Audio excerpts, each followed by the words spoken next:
Assalamualaikum warahmatullahi ta'ala wabarakatuh. Alhamdulillah wassalatu wassalam ala sayyidi wa habibi rasulillah Sayyidina Muhammad ibn Abdillah wa ala alihi wa sahbihi wa man tabi'ahu dahu wa wala. Allahumma salli ala Sayyidina Muhammadin wa ala ali Sayyidina Muhammad.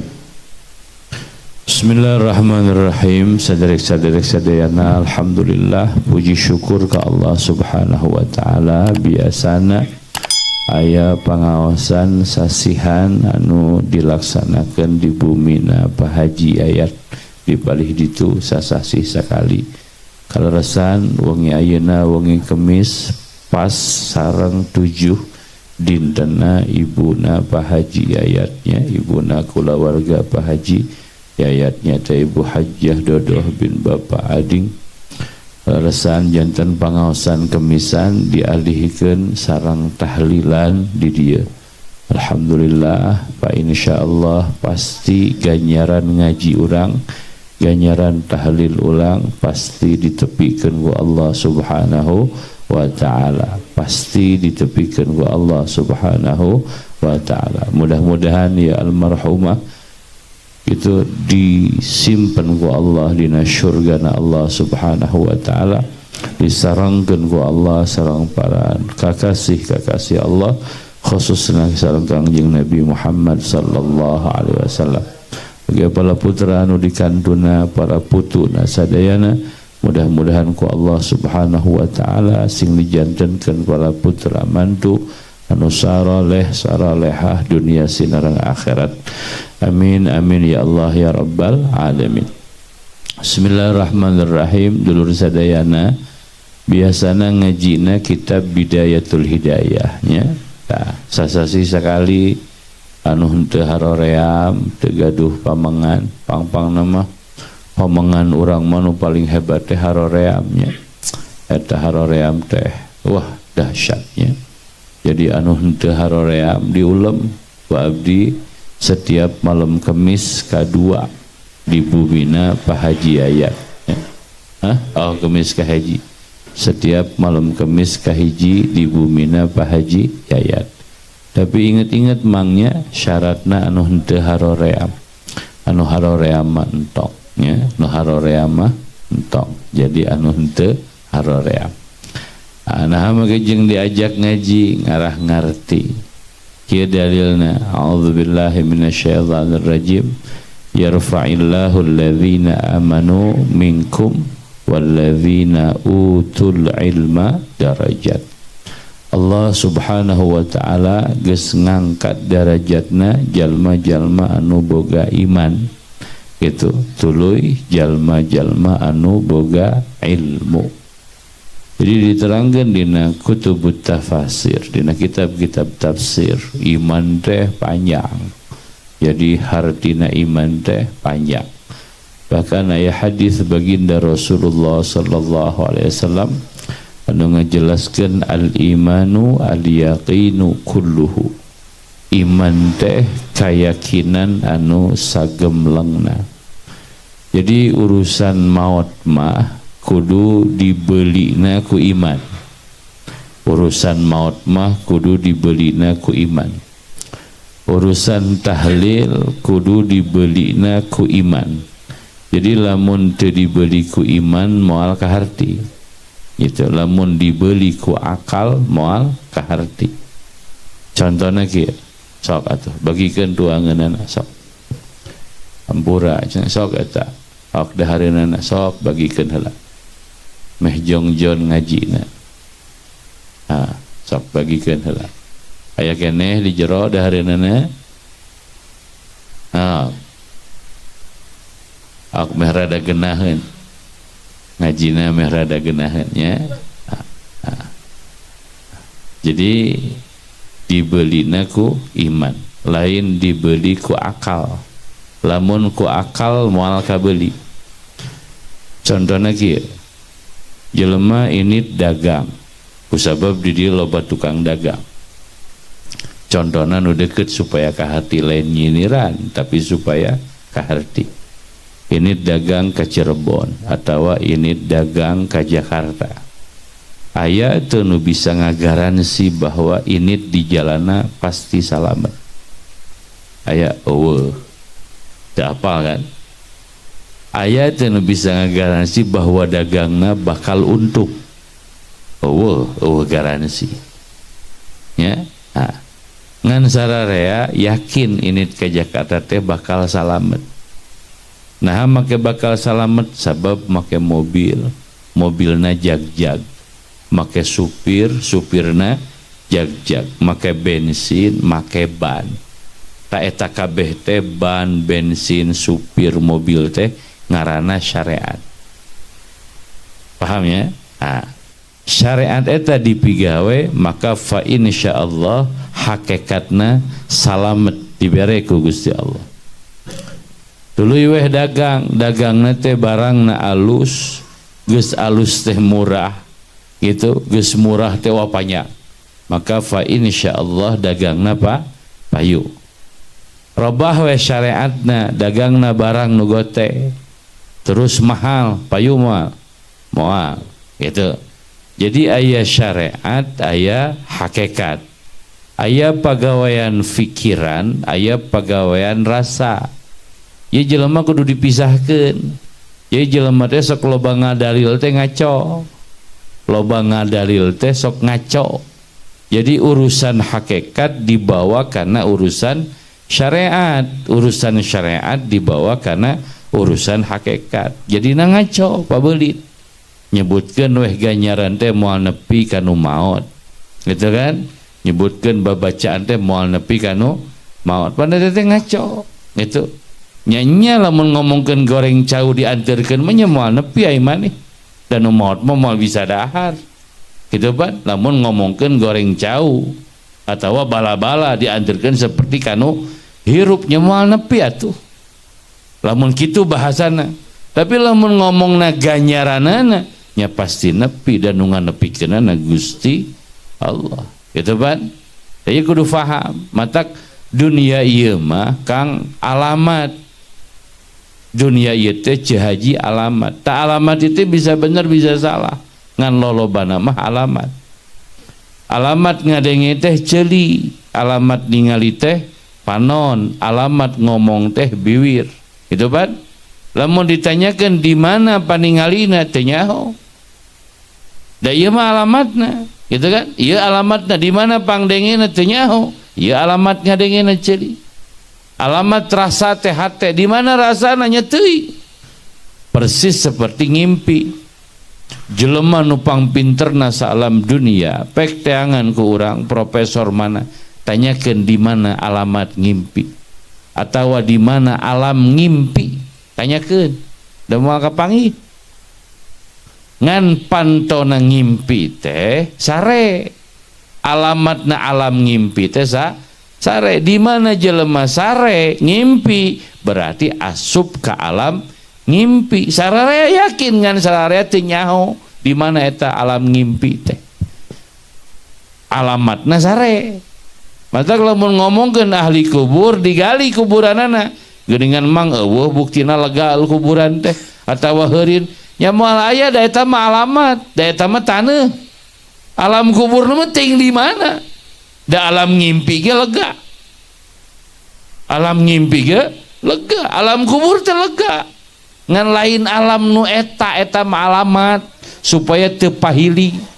Eta alamatna eta kuburanana. Ngan jelema maot teh asup arwahna ka alam kubur. Tah ieu teh dibeulina teh ku iman Kang Haji sararea Cih Haji. Matak jadi jelema mah tong rudet. Mun dek edan-edan sakalian, dek soleh-soleh sakalian. Ngarah puguh alamat pinarakaeun jeung alamat pi surga. Gitu Pak. Anu menjongeng na ngaji, matak di mana? Ngaji teh kudu kaharti, kudu jelas. Sok jelema, sok aya kiai atawa jelema ngaji teh setengah-setengah. Jadi jelema teh teu harti. Dari pipidingan wae ngaji teh. Jadi emang supaya paham, supaya mikir. Ku urang kasaksian kan sararea Bu Haji Dodo boga budak gitu sabaraha hiji, boga salaki, boga imah, maot Haji Dodo. teu dibawa, hartana imahna teu dibawa, anakna nu beunghar mewek teu bisa merena naon. Sugan Haji Ayat mah cinta pisan ka indungna bareng dikubur, pan henteu itu ban. Sugan imam minantu tercinta kubur we bareng henteu deui gitu. Pan itu sebenarnya mah contoh keur urang, contoh keur urang. Maksudna pan ulah salah faham, lain ulah usaha, lain ulah beunghar, lain ulah dagang, lain ulah meuli imah, lain ulah meuli tanah, lain tapi ulah poho urang ibadah ka Allah Subhanahu wa taala. Sabab nu payung ke di alam kubur teh, di alam akhirat teh kahadean anu ayeuna ku urang dipigawe di alam dunia. Nu payu teh eta. Da mobil moal dibawa, kuncina moal dibawa, imah moal dibawa, hargana moal dibawa, pamajikan gelis moal dibawa, anak nu hararebat moal dibawa, salaki nu dipika cinta atawa pamajikan anu dipika cinta moal dibawa. Naon nu dibawa teh kahadean urang ayeuna nu dipigawe di alam dunia. Ta ieu teh moal ka tepi lamun teu make iman. Itu lamun teu make iman mah da lebar atuh. Sok coba naonan ungked-ungkedan teu penting mah. Sujud teu penting, teh kitu teu penting. Matak mending tong salat, da salat mah teu matak loba duit. Nanaonan sia make kudu ngaji segala maca Quran ngajedog di masjid. Teu jadi duit cicing di masjid teh percuma, lebar. Pan gitu cek jelema anu make otak teu make iman. Make jeung sodakoh munang dagang ripuh balik ka imah kudu sodakoh Aisyah gareri gitu pan. Cek jelema anu make otak teu make iman. Tak riweuh lamun jelema nu aya otakan tapi teu imanan, riweuh gitu. Da iman nu dibeurina matak salah lamun ngahartikeun loba duit kana salat, lamun ngahartikeun loba duit kana ngaji salah. Da tiba heula ge eueuh dongeng, getol salat jadi loba duit, eueuh getol ngaji jadi loba duit, matak ajengan kiai marariskin mah. Naon sabab teu daragang. Nu dagang mah pengusaha, matak pengusaha mah bala leunghar. Matak hare-hare ajengan jongjon di masjid henteu dagang, nu beunghar jongjon di pasar sabab dagang. Nu beunghar jongjon ulin kitu ajengan jongjon wiridan kitu. Da teu aneh atuh lamun deuk dipikiran. Da kitu dunia mah. Tah sakabeh nu katempo ieu teh mang anu karasa ieu teh gitu digerakkeun kabeh nu ku perkara anu teu katempo. Hayang loba duit jadi weh ngaput dagang, dah hayang loba duit tiba heula teu pernah hayang katempo. Lapar gitu ban jadi weh dahar tiba heula teu pernah aya jelema nu bisa nempo lapar gitu ban. Lapar mah teu kadeuleu ngan dahar teh tina ayana lapar. Hayang kawin tuh hayang ban jadi weh neangan awewe, hajat weh mimitina hayang kawin, hayang teh teu katempo gitu. Rasa teh teu katempo, rasa mah dina hate teh alamul malakut. Moal katempo ngan nu ngagerakeun urang kabeh ieu teh rasa. Gitu. Matak lamun aya jelema nu teu percaya kana alam kubur, kana alam akhirat, sarua jeung aya jelema nu teu percaya kana alam rasa. Da rasa teh teu katempo. Tapi da karasa cenatan, apaan ke kubur ge karasa? Ngan karasana engke di mana maut. Seperti kumaha? Seperti ngimpi teh karasa, tapi engke di mana sare. Mana ulah hayang ngarasakeun ngimpi nalika teu sare, moal bisa. Kamari mang abdi ngimpi naon? Wah, ngimpi kawin. Bari udud abdi bari ngopi, nya moal bisa ieu maneh. Piraku aya nu ngimpi bari udud bari ngopi. Dan nu ngimpi mah kudu bari di mana hayang nyaho rasana ngimpi, engke di mana sare. Di mana hayang nyaho rasana akhirat, engke di mana paeh lain ayeuna. Matak tadi dijudulan dibeli ku keimanan. Ieu nu mahal teh yarfa'illahu alladhina amanu minkum, maka ku Allah diangkat derajatna jelema-jelema nu boga iman, percaya ka Allah, percaya ka Rasulna, percaya ayana malaikat, percaya ayana akhirat, percaya ayana alam kubur, kabeh katangtuan ti Allah subhanahu wa ta'ala. Percaya, ku sabab percaya bener we hirupna teh teu ngaco, bener hirupna teh da percaya tuh. Percaya pan ke Jakarta teh kudu make mobil bener atuh, da make keor momal nepi-nepi gitu ban, jeung kudu make supir anu bener, matak tenang da make na mobil bener. Percaya kalem we gitu, pake we mobil butut geus rajet di jalan mogok jeung sajabana, pake we supir nu kakarak diajarnya nabrak itu. Kitu hirup teh tak aya syariat hirup teh, matak jelas di mana jelma pibeunghareun daek usaha gitu, jelas di mana jelma pibagereun ti leutikna teh soleh, jelas di mana jelma pibisaeun daek diajar, maka jelas di mana jelma pisawargaeun hirup di alam duniana daek ibadah.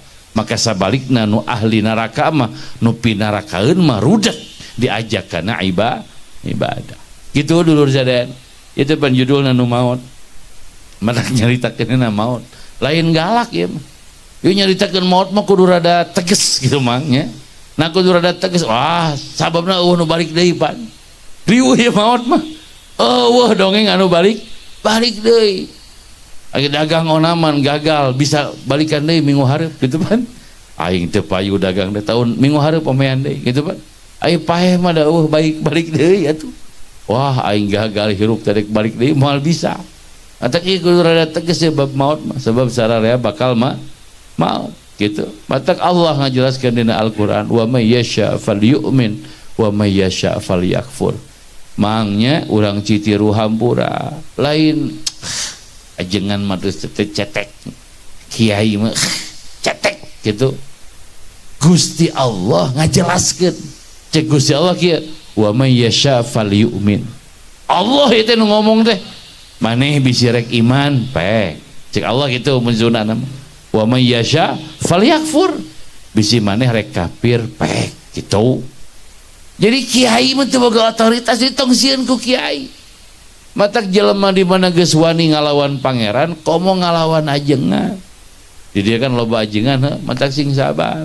Geus we, ujung urang atuh sia teh pangeran ge dilawan, komo aja ajengan. Jangan mencetek atuh.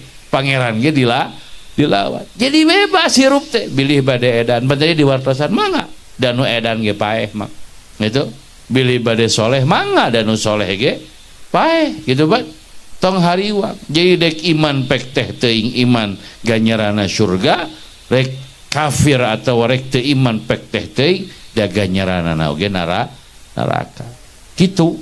Jadi maut teh urang sararea bakal maut. Matak diterangkeun dina ayat anu sanes gitu, alladzi khalaqal mauta wal hayata liyabluwakum ayyukum ahsanu amala.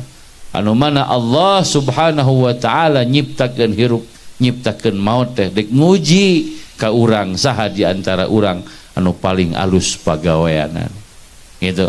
Mata kumaha cek Imam Ghazali dina kitab Minhajul Abidin, fabadir wabtahil fa innal ajala maktumun wad dunya maghrurun wan nafsu wasyaitanu aduwani gitu kan cek Imam Ghazali. Maka gancang-gancang maneh, buru-buru maneh taubat ka Allah subhanahu wa ta'ala, ibadah ka Allah subhanahu wa ta'ala.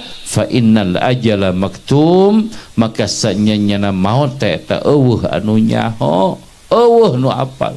Wa dunya maghrur, jeung dunia teh tipuan cek Imam Ghazali mah, tipuan dunia teh. Tuluy kumaha, wa nafsu wasyaitan aduwani, hawa nafsu jeung setan eta dua musuh anu ku urang kudu dimusuhan. Diriwayatkeun dina ieu kitab, abdi di bawah kitabna Kitab Ar-Ruh karangan Imam Abi Abdullah Muhammad bin Abi Bakar bin Ayyub ibn Qayyim Al-Jauziyah kitabna nya. Dina kitabnya diterangkan, mal dibaca lah, dijelaskan berriwayahnya. Nah, dijelaskan berriwayat. Jadi ayah kiai, menurut mah kiainya ayah ulama lah, ulama datang itu ke kuburan ayah nu maut nganterkeun anu maut, ngurus nu maut, beres ngurus nu maut, istirahat mencek urang mah capek, istirahat ngimpi, ngimpi ya nu ngimpina wali nya ulama gitu, nu ngimpina wali oge ulama. Istirahat, memang istirahat salatna 2 rakaat. Ngancek ulama ieu urang teh biasana salatnya lila. Pan salat wali heuh, beda jeung salat urang wirida. Kan ku sabab ieu mah di kuburan teu pararuguh sagedeung mah salatna teh. Beres nyarane ka sarea. Nah, ai pasare papanggih jeung ahli kubur. Jadi datang jelema ngabring ka anjeun. Ditanya man antum sahari marane cek ieu ulama teh dina impian.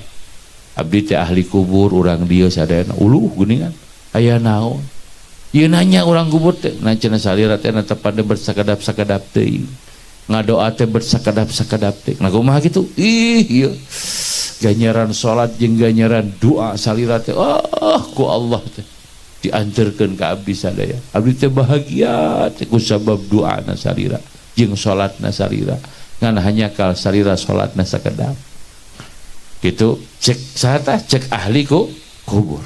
Oh gitu, cek itu ulama teh dina impianan. Tuluy kumaha cek ahli kubur teh gitu, antum qaumun ta'maluna wa la ta'lamun wa nahnu qaumun na'lamuna wa la na'malun. Maneh teh eta kaum golongan anu bisa digawe tapi maneh teh nyaho hargana gawe maneh. Gitu. Kami teh kaum golongan anu ngarti harga gawe maneh 2 rakaat salat tapi kami teh bisa migawe seperti maneh. Terus 2 rakaat anu dipigawe ku anjeun teh ahabbu ilaina minad dunya bihadzafiriha. 2 rakaat salat anu dipigawe ku anjeun teh eta leuwih dipika cinta ku kami tibatan dunia jeung saeusina. Kitu ya ulama teh akhirna hudang. Nah ieu mah kan dibelina ku iman kan. Jadi 2 rakaat salat di ahli kubur mah leuwih hargaan tibatan dunia jeung saeusi. Urang mah mikir wah manya cenah tad pan dunia teh sakieu legana. Can Pajero, can Fortuner gitu kan. Can nugelis, can sawah. Berarti 2 rakaat salat sakedeung bisa ngelehkeun harga dunia jeung saeusi. Kieu mikirna supaya kaharti. Gitu supaya kahati milih mending runtah 10 kontainer mending cikopi segelas jeung Indomie samangkok.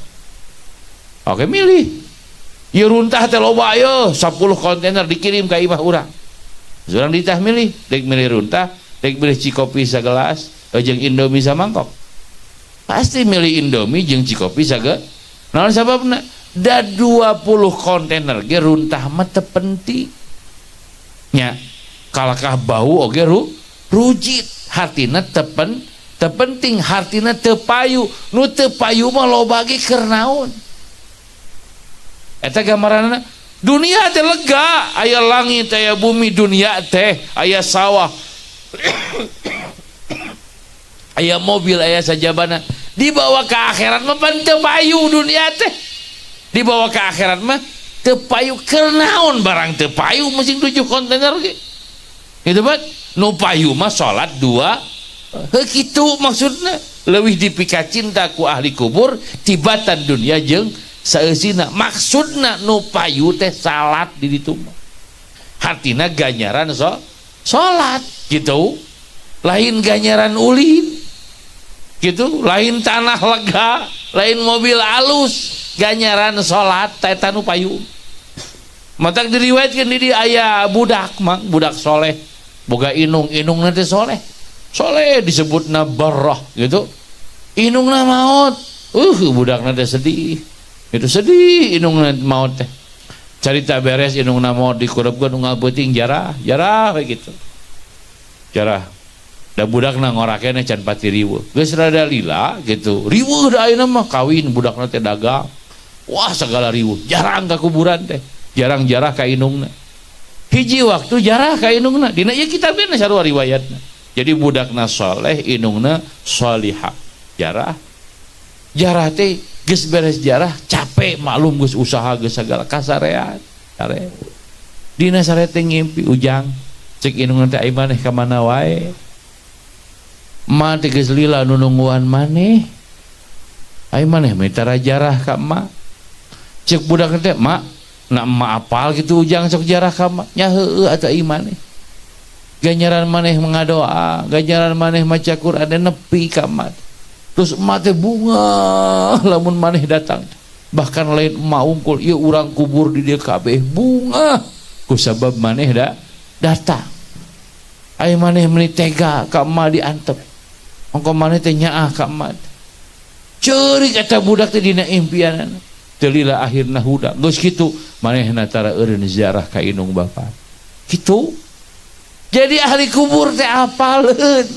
ahli kubur teh nyahoun jadi orang mah tengah ngap teh ke ahli kubur teh hare-hare menjarah ge setahun sekali teh itu hoream jarah ka kolot teh setahun sekali eta ge lamun teu haroream kadang-kadang haroream mangke we geus saminggu gitu Pak jarah teh lebaran teh ulin we heula ka Pangandaran heula ka mana we heula ke bari ngaliwat jarah ka kolot budak edan gitu gitu teh ngaranna teh budak edan bakti-baktina kanu jadi kok kolot tah di dieu orang bacaina qala Ibnu Abi Dunya wa haddatsani Muhammad ibn al-Husain haddatsani Khalid bin Amr al-Amawi haddatsana Sadaqah bin Sulaiman al-Ja'fari qala kanat li sirah samijah famata abi fa abattu wa nadimtu ala ma faradtu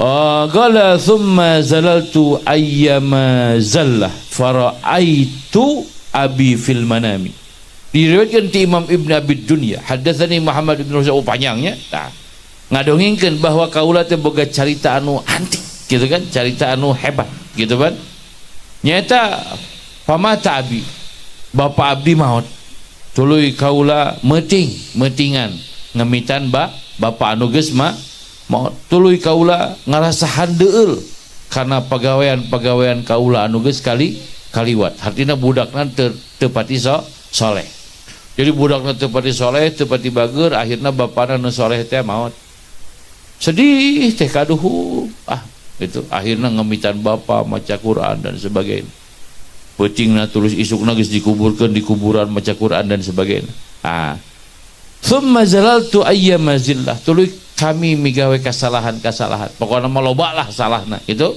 sanggeus kitu beres ta tujuhna edan deui budakna teh gitu jadi geus haneueul teh edan deui tuluyna kumaha faraitu abi fil manam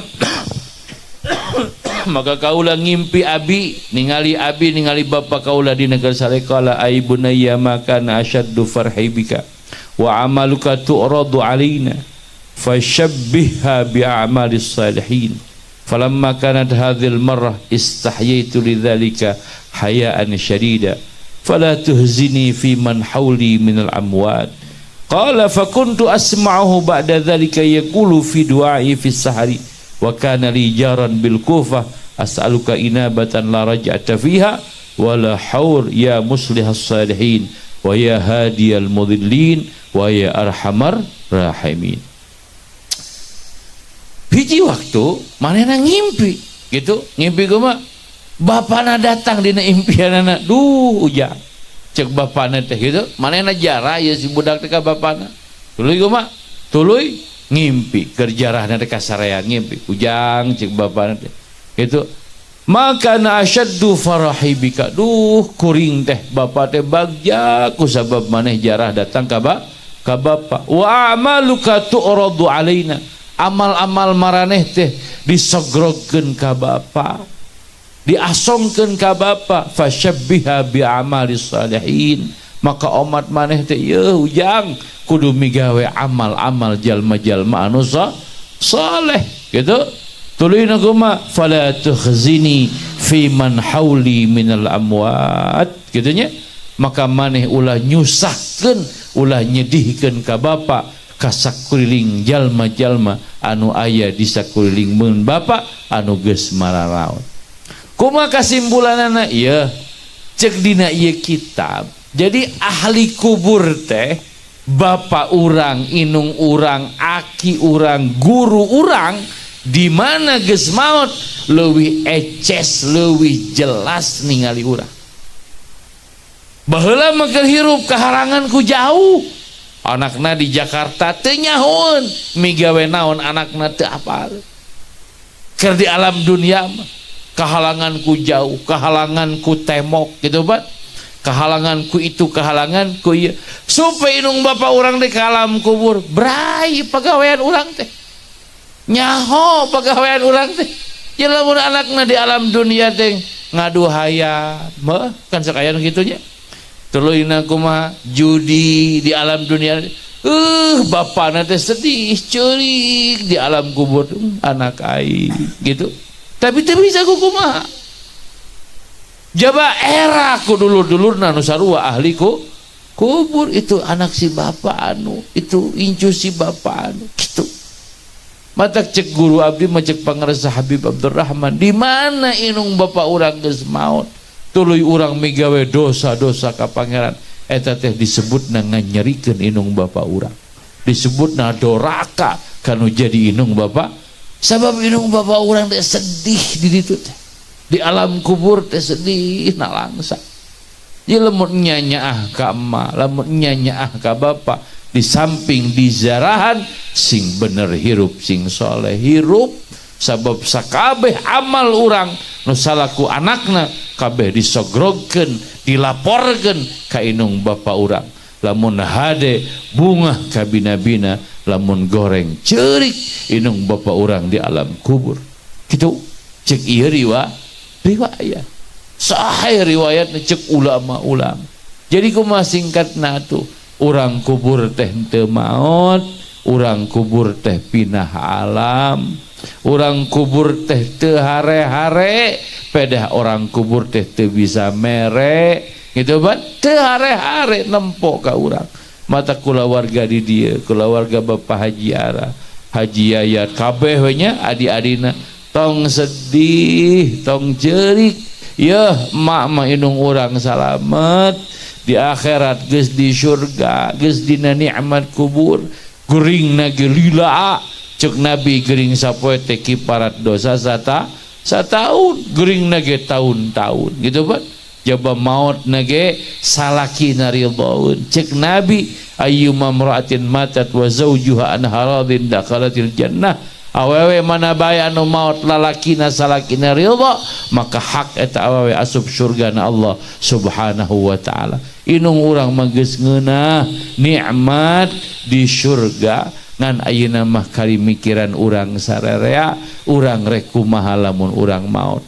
Mun nyaah ka ma, nyaah ka mama, nyaah ka inung urang sing saraleh, maka inung urang bakal bahagia di akhiratna. Inung urang bakal dimahkotaan ku Allah tina mahkota anu leuwih hebat, leuwih hurung tibatan cahaya panon poe kusabab kasolehan urang nu jadi anak-anak jeung incu-incuna.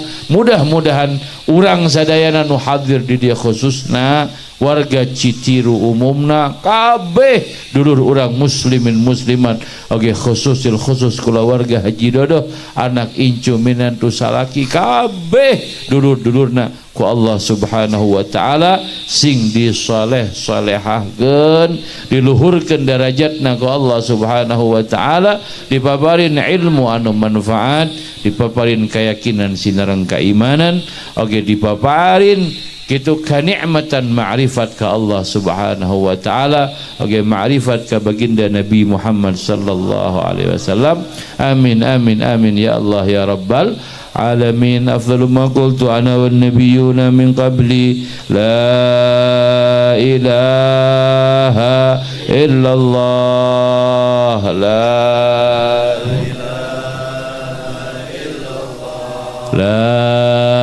ilaha illallah, la ilaha illallah, la ilaha illallah,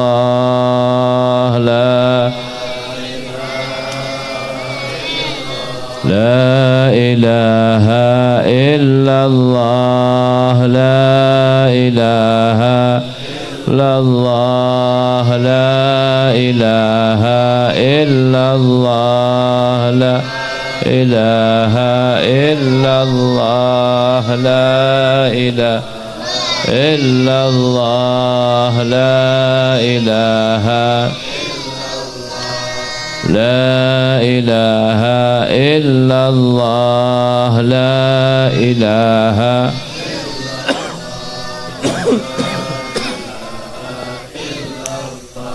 la ilaha illallah, la ilaha illallah, la ilaha لا إله إلا الله، لا إله إلا الله، لا إله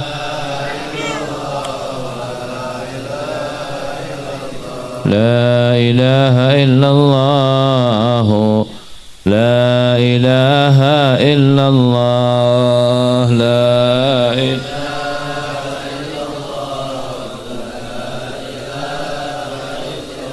اللهم صل على سيدنا محمد، اللهم صل عليه وسلم، اللهم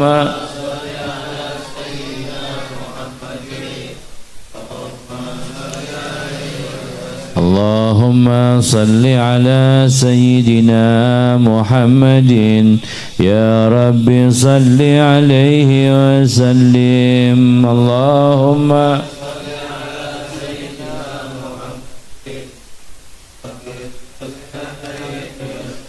سبحان الله وبحمده، سبحان الله العظيم، سبحان الله وبحمده، سبحان الله العظيم، سبحان الله وبحمده، سبحان الله العظيم، يا الله يا الله يا الله، يا الله يا الله، يا الله يا الله، يا الله يا رحمن يا رحيم، يا رحمن يا رحيم، يا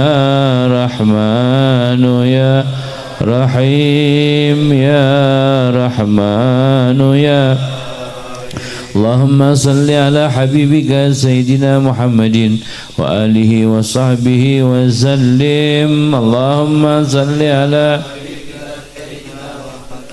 وآله وصحبه، اللهم صل على حبيبك سيدنا محمد وآله وصحبه وسلم، اللهم